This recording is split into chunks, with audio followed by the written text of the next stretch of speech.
आई भैया, आप सबकी अपनी गायिका सिंगर सपना सलोनी और ये दर्द भरा सॉन्ग और आप लोग के बीच में सरगम स्टूडियो के मंच के माध्यम से रख रही हूँ।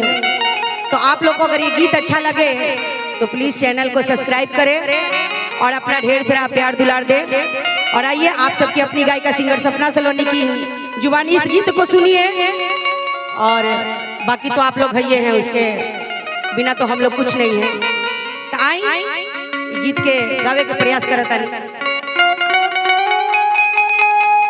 कि दिल ना लगई हा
सब चीज मिलेगा। क्या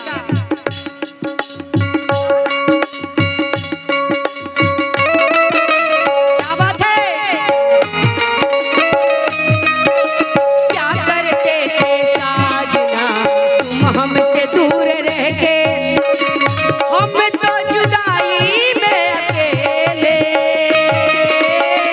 छुप छुप के रोया करते थे, छुप के रोया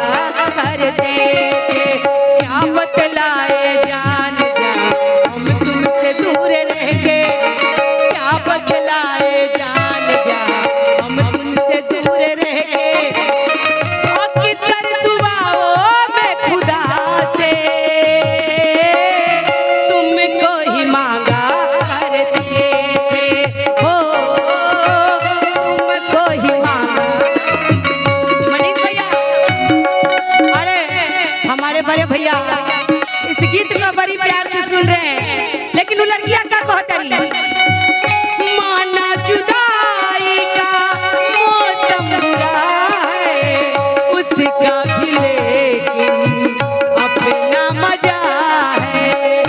माना जुदाई का मौसम बुरा था उसका भी लेकिन अपना मजा था। पल में हंसी पल में खुशी ये जिंदगी